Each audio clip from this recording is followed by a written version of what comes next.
बिल्कुल। और लगातार ये भी हम जो ट्रंप कर रहे हैं वो भी हमारे सामने है, उस पर कोई बात नहीं होती है, चीन का नाम नहीं लिया जाता है। और एस जयशंकर ने जो किया है वो जाहिर सी बात है, अब पूरा देश उसको लेकर सवाल उठा रहे हैं, सब बहुत चक्के हैं, कई कई बार उसको सुन रहे हैं कि क्या हमारे कानों ने सही सुना जो एस जयशंकर ने कहा, ऐसा कैसे हो सकता है, ये सवाल लगातार उठ रहे हैं। आपकी पहली प्रतिक्रिया सिद्धार्थ जी, इस तमाम चीजों पर जो कुछ हो रहा है फिलहाल, चाहे अली महमूदाबाद से लेकर विजय शाह से लेकर एस जयशंकर का बयान और उसके बाद जो कांग्रेस की प्रेस कॉन्फ्रेंस। जी सबसे पहले तो जो अशोका यूनिवर्सिटी के प्रोफेसर हैं जिनके ऊपर ना बिल्कुल ये गैर कानूनी परेशानी उनको गैर कानूनी रूप से डाला गया, उस पर बता देता हूं कि भारत में अभिव्यक्ति की आजादी है और वो संपूर्ण है, उसमें कोई किंतु परंतु नहीं है और वो संविधान सम्मत है। हाँ, ये मान सकते हैं कि अभिव्यक्ति की आजादी और कृति में अंतर है। अभिव्यक्ति की आजादी संपूर्ण है, मगर मेरी कृति, मेरे हाथ घुमाने का की स्वतंत्रता वहां तक सीमित हो जाती है जहां तक आपका नाक शुरू होता है, लेकिन अभिव्यक्ति की स्वतंत्रता पूरी की पूरी अक्षुण्ण है, संपूर्ण है। और इस अभिव्यक्ति की स्वतंत्रता का सबसे ज्यादा फायदा भाजपा खुद उठाती है जब वो किसी को पप्पू बोल देती है, किसी को कपड़ों से पहचानने की बात बोल देती है, किसी दीदी पर सीटी बजा देती है, तो भाजपा भी तो अभिव्यक्ति की स्वतंत्रता का नाजायज फायदा उठाती है। तो अगर दूसरा कोई अभिव्यक्ति की स्वतंत्रता का इस्तेमाल करता है तो भाजपा को बौखलाहट क्यों होती है? अशोका यूनिवर्सिटी के प्रोफेसर ने अगर कुछ कहा और वो गलत कहा, तो भाजपा के मंत्रियों ने जो कर्नल सोफिया कुरैशी के परिवार के बारे में, उनके भाई बहनों के बारे में कहा, वो कहां तक सही है? इसीलिए तो आज सुप्रीम कोर्ट ने उस मंत्री के बारे में कहा कि आप जो बोल रहे हैं वो तो इतनी हैरतअंगेज बात है और उसका बचाव करना इतना मुश्किल है कि इस पर तो एक एसआईटी बिठाना चाहिए। लेकिन सुप्रीम कोर्ट ने यह भी किया कि एसआईटी बिठा दी, लेकिन यह भी कहा कि आपको गिरफ्तार करने की जरूरत नहीं है। तो अगर अशोका यूनिवर्सिटी के प्रोफेसर अगर कुछ गलत बोल रहे थे तो उनकी जांच हो सकती है, लेकिन गिरफ्तारी करने की तो कोई जरूरत नहीं बनती है। ये गिरफ्तारी फिर इसके बावजूद गिरफ्तारी क्यों हो रही है? क्योंकि कोई भी संगठन होता है, उसका एक चरित्र होता है कि वो जब सत्ता से बाहर रहता है तो वो हमेशा समानता की बात करता है, लेकिन जब वो सत्ता के अंदर आ जाता है तब वो खुद के लिए विशेषाधिकार और दूसरों की समानता छीनने की बात करता है। भाजपा अपने आप को दुनिया का सबसे बड़ा संगठन कहती है और गर्व से कहती है, इसीलिए ये समस्या है। हालांकि मुझे नहीं लगता कि इसमें कोई बहुत बड़ी समस्या आने वाली है, क्योंकि अशोका यूनिवर्सिटी के प्रोफेसर ने भी शायद सुप्रीम कोर्ट में अर्जी डाल दी है, आज या कल में उसकी सुनवाई हो जाएगी। ये अभिव्यक्ति की स्वतंत्रता का मामला है और वो बिल्कुल इस चीज में अगर भाजपा के मंत्री इतना कुछ बोलने के बाद भी सुप्रीम कोर्ट उनको अरेस्ट नहीं कर रहा है तो मुझे नहीं लगता है कि अशोका यूनिवर्सिटी के वाइस प्रोफेसर साहब के साथ कोई बहुत बड़ी समस्या है। उनको भी सुप्रीम कोर्ट से, न्यायपालिका से रियायत मिल जाएगी। अब आते हैं दूसरी बात पर, और ज्यादा प्रमुख बात है एस जयशंकर जी के बारे में, जिस पर की कांग्रेस वगैरह प्रेस कॉन्फ्रेंस कर रही है कि एस जयशंकर जी ने कुछ ऐसा बोल दिया कि पाकिस्तान को हमने पहले से कोई सूचना दी थी कि ये हमला वगैरह ऑपरेशन सिंदूर कब होगा। तो एक सीधी सी बहुत साधारण सी बात होती है कि ऑपरेशन थिएटर में क्या हुआ इसकी जानकारी सिर्फ ऑपरेशन थिएटर के अंदर जो डॉक्टर थे या जो नर्स थे वही दे सकते हैं, बाहर वाला उसकी कोई जानकारी नहीं दे सकता। ये बिल्कुल स्पष्ट है कि 7 तारीख को जब ऑपरेशन सिंदूर शुरू हुआ तब से लेके 10 तारीख तक, जब ये ऑपरेशन सिंदूर चल रहा था लेकिन बीच में ट्रंप साहब के कहने पर भारत सरकार ने सीज फायर मान लिया, तो इन 3 दिनों में 80-85 घंटे में भारत में टेलीविजन पे दुनिया के सामने ऑपरेशन सिंदूर कैसे चल रहा है ये बताने के लिए कोई राजनेता नहीं आए।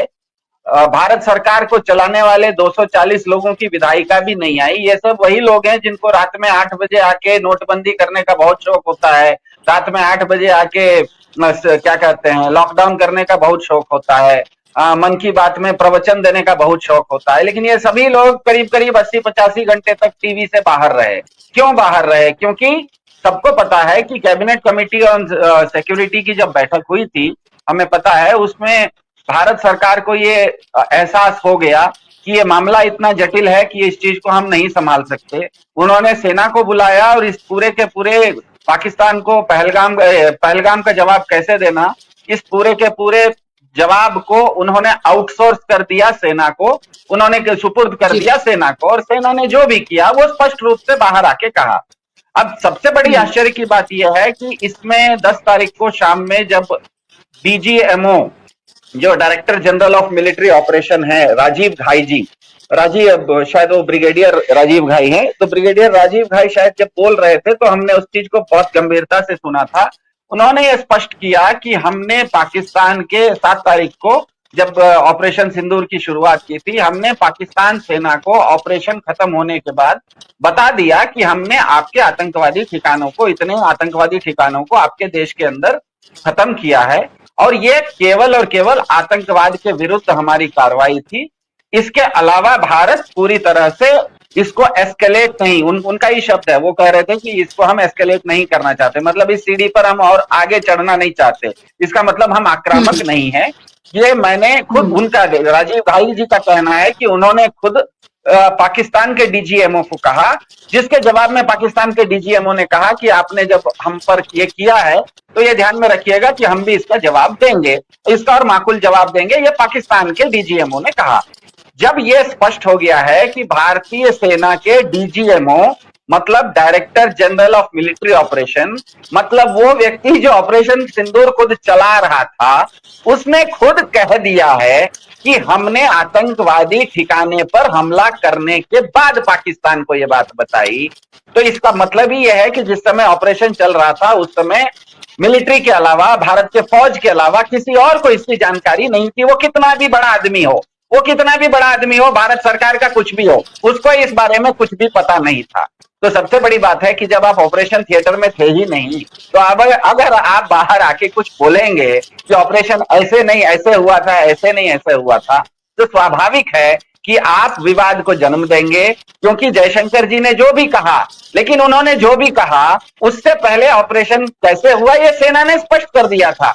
जब जिस चीज को सेना ने स्पष्ट कर दिया था, सेना ने चलाया था, उस चीज में जयशंकर जी को अगर उन्होंने कुछ बोला है तो बोलने की जरूरत नहीं। वो कुछ भी बोले, वो कुछ भी बोलेंगे तो उसमें फंसेंगे, क्योंकि वो उस ऑपरेशन में थे ही नहीं, जो उस ऑपरेशन में था ही नहीं। मैं ऑपरेशन थिएटर में था नहीं, मैं डॉक्टर नहीं, मैं नर्स नहीं ऑपरेशन थिएटर में क्या हुआ मुझे पता नहीं, और मैं बाहर आके कहने लगूं कि ऑपरेशन ऐसे हुआ इतने घंटे चला, तो इसका मतलब यहीं पर गड़बड़ी हो गई। और मेरे ख्याल से भारत सरकार को सिलसिलेवार ढंग से अगर समझिए तो ध्यान में रखिएगा, पहलगाम 22 तारीख को हुआ था, उससे पहले अप्रैल के दूसरे हफ्ते में भारत के गृह मंत्री ने एक high level security meeting Kashmir में की थी, जिससे कि वहां के कश्मीर के मुख्यमंत्री फारूक अब्दुल्ला जी को भी उस मीटिंग से बाहर किया गया था। इसका मतलब ही है कि कश्मीर में सुरक्षा के बारे में चाक चौबंद कैसे हो, इस पर ध्यान रखा गया था।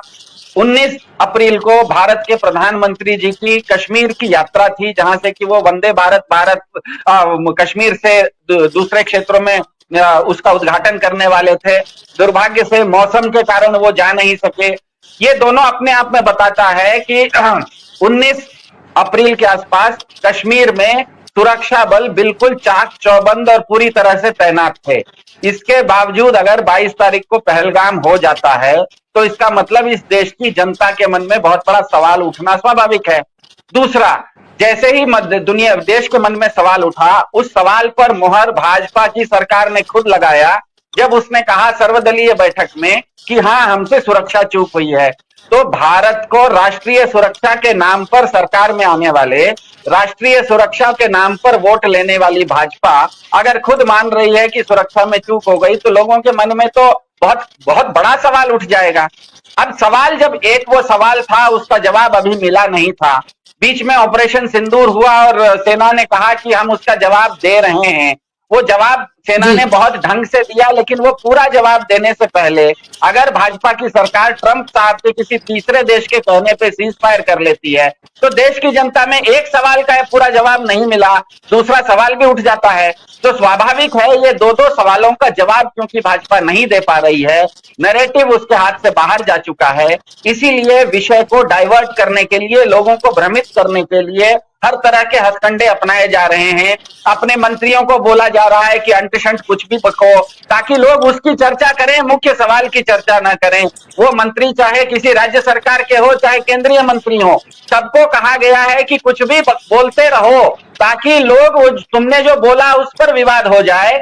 जो मुख्य सवाल लोगों के दिमाग में है, 2 सवाल, पहलगाम क्यों हुआ, सुरक्षा चूक कैसे हुई, और दूसरा सीज फायर क्यों किया।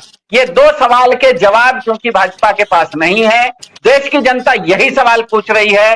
इस सवाल से अगर भटकाना है तो आपको कुछ नया करना पड़ेगा, कुछ नया शगुफा करना पड़ेगा।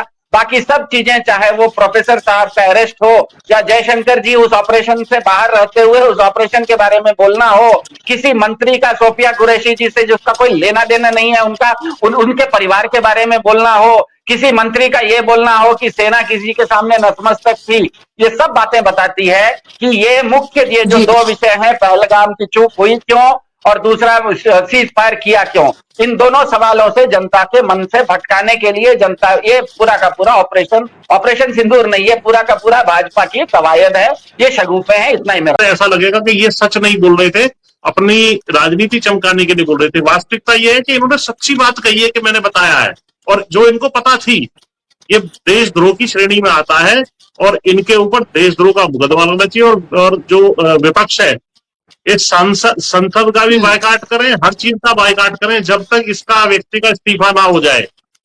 और अगर ये नहीं मानते हैं तो सामूहिक इस्तीफा तक देने की जो है इनको करनी चाहिए कि सामूहिक इस्तीफा देंगे। देश में पुनः चुनाव होने चाहिए। 89-90 के आसपास लखेड़ा जी को याद होगा, इस तरह का किया गया था। जब तक आप एक्सट्रीम पोजीशन नहीं लेंगे, प्रेसिपिटेट इस सिचुएशन को नहीं करेंगे, इसी तरह की गद्दारी होती रहेगी। और गोदी मीडिया के खिलाफ भी जो है देश में माहौल बनाने की अब आवश्यकता है, क्योंकि ये बार बार देश के साथ गद्दारी करने का काम कर रहे हैं। जी बिल्कुल। संक्षेप में सिद्धार्थ जी, लास्ट टिप्पणी आपकी, आप कैसे अब इस मामले को आगे जाते हुए देख रहे हैं?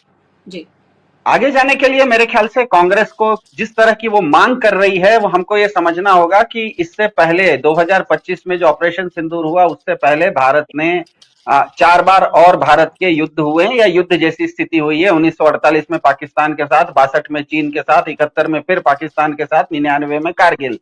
तो इसमें जब जिस बार, मान लीजिए 48 में क्या कहते हैं, संयुक्त राष्ट्र संघ बीच में आ गया और समझौता हो गया, 1971 में शिमला समझौता हो गया, 1965 में ताशकंद समझौता हो गया। तो इन तीनों को छोड़ दीजिए, तो जब युद्ध में कोई समझौता नहीं हुआ लिखित रूप से, तब युद्ध के बाद कोई ना कोई एक कमिटी बैठी है जिसने कि युद्ध कैसे हुआ उसमें उससे कुछ सीख लेने की बात हुई है। 1962 में भी हेंडरसन ब्रुक्स और भगत जी की कमेटी बैठी थी, दोनों भारतीय सेना के ही लोग थे, और उन्होंने रिपोर्ट दी कि क्या हुआ। 1999 में भी कारगिल युद्ध खत्म होने के 3 दिन बाद वाजपेयी जी की सरकार ने, वाजपेयी भाजपा के थे, उनकी सरकार ने एक कारगिल रिव्यू कमेटी करके बनाई, जिसमें के सुब्रमण्यम उसके अध्यक्ष थे। के सुब्रमण्यम वो हैं जो कि भारत के वर्तमान विदेश मंत्री जयशंकर जी के पिताजी हैं, और उन्होंने फरवरी 2000 में, मतलब 8 महीने के अंदर रिपोर्ट दी, और उस रिपोर्ट को जब पार्लियामेंट में रखा गया, उसके कारण भारतीय सेना में कुछ नई चीजें आई। जैसे आज भारत में एक चीफ ऑफ डिफेंस स्टाफ हैं, वो कारगिल रिव्यू कमेटी के बाद आए हैं। हमें पता है कि परसों जब ऑपरेशन सिंदूर के समय पाकिस्तानी सेना मिसाइल और ड्रोन के हमले कर रही थी, तो हमारी भारतीय सेना और वायुसेना दोनों मिलकर उसको बचा रही थी, क्योंकि हमारे पास एक इंटीग्रेटेड डिफेंस स्टाफ है जिसमें कि वायुसेना, नौसेना और थल सेना तीनों एक साथ काम करती है। ये इंटीग्रेटेड डिफेंस स्टाफ भी कारगिल युद्ध के बाद जो कारगिल रिव्यू कमेटी बनी थी, उसी का एडवाइस से बनी थी, उसी के रिकमेंडेशन से बनी थी, और ये रिपोर्ट पार्लियामेंट में पेश हुई थी। तो मेरे ख्याल से कांग्रेस को इस तरह की बिल्कुल स्पष्ट मांग करनी चाहिए, पूरे विपक्ष को मांग करनी चाहिए कि ऑपरेशन सिंदूर के बाद हमने क्या सीखा, उसके बारे में एक विशेषज्ञों की समिति बैठे, वो एक रिपोर्ट बनाए और वो रिपोर्ट पार्लियामेंट में पेश हो, तभी इस चीज के पूरी सच्चाई तभी बाहर आएगी। मेरे ख्याल से ये लगता है।